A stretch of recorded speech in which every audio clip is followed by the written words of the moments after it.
It was supposed to be an ordinary afternoon. I had just picked my 17-year-old daughter up from school when the flashing red and blue lights appeared in my rearview mirror. 2 patrol cars boxed us in. Officers jumped out, hands on their weapons. Before I could even process what was happening, one of them yanked open my door, slammed me to the ground, and snapped cold steel cuffs around my wrists. My daughter screamed, her voice cutting through the chaos, as another officer grabbed her, twisting her arms behind her back. "She's just a kid," I shouted. The answer was a hard shove into the pavement.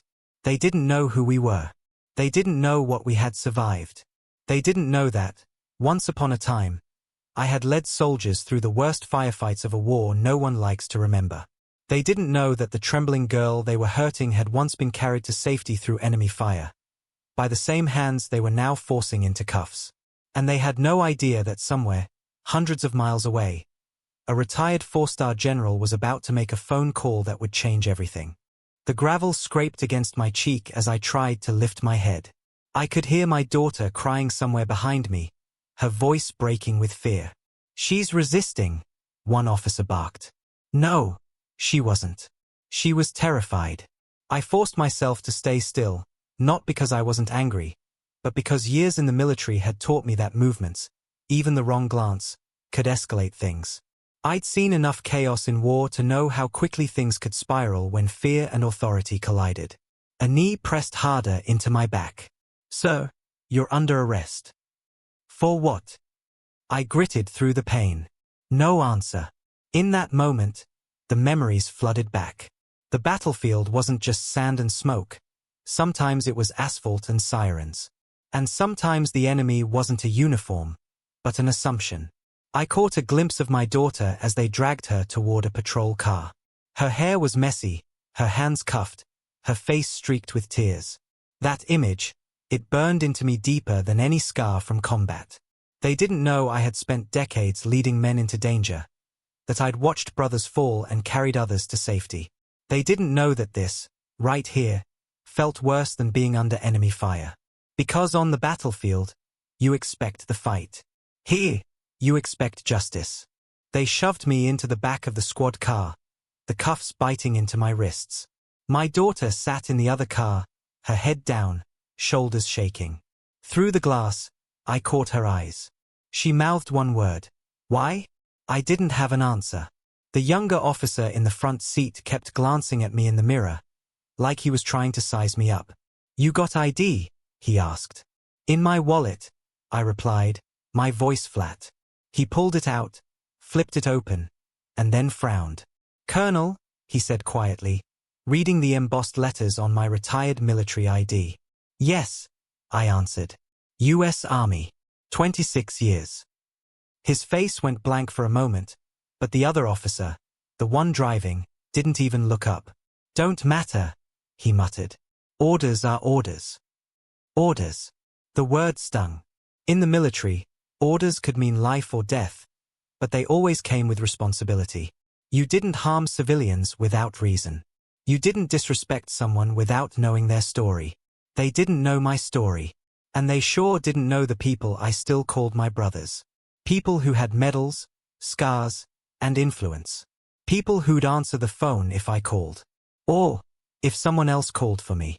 At that moment, hundreds of miles away, one of those brothers, now a 4-star general, was about to hear what had just happened. And when he did, nothing in this town would stay the same. In the precinct, the air was heavy with stale coffee and authority. They had me and my daughter in separate holding rooms. No explanations, no answers. My hands were numb from the cuffs. My patience, even more so. The door to my room creaked open. The same officer who'd taken my ID stepped inside, his expression uneasy. He held a phone in his hand. "Someone wants to talk to you." I took it, pressing it to my ear. "Colonel," a voice said, deep, steady, unmistakable. "You all right?" I froze. General Harrison. The man who had commanded me through the hardest days of my career. A man I once pulled from the wreckage of an ambushed convoy in Afghanistan. "They've got my daughter in cuffs," I said. My voice was low, controlled, but the anger was there. He didn't need more. "Stay put," he said. "I'll handle it." The line went dead. Minutes later, the atmosphere in the station shifted like a gust of wind before a storm. Phones rang. Voices grew hushed. The chief of police stormed in, his face pale, speaking rapidly into his cell phone. The younger officer from earlier passed by my room, shooting me a glance that was very different from before, not defiance, but recognition. Somewhere, high above the chain of command in this small-town police department, someone had just been reminded that forgotten heroes don't stay forgotten forever. The chief himself walked into my holding room, his voice unsteady. "Colonel, sir, there's been a misunderstanding." Behind him, 2 officers trailed in, the same ones who had slammed me to the pavement. Their posture was different now. Shoulders back, eyes down. They uncuffed me in silence. The metal clinked as it fell away, leaving deep red marks on my wrists. "My daughter," I said, refusing to move until I saw her. He gestured toward the hallway. She was there, still shaken, but free. I pulled her into my arms. She held on tight, and I could feel her heartbeat pounding against mine. The chief cleared his throat. "General Harrison called. He reminded me of who you are, what you've done. I want to personally apologize." I cut him off. "It's not about who I am. It's about how you treat people when you don't know who they are." His eyes flickered. He nodded slowly.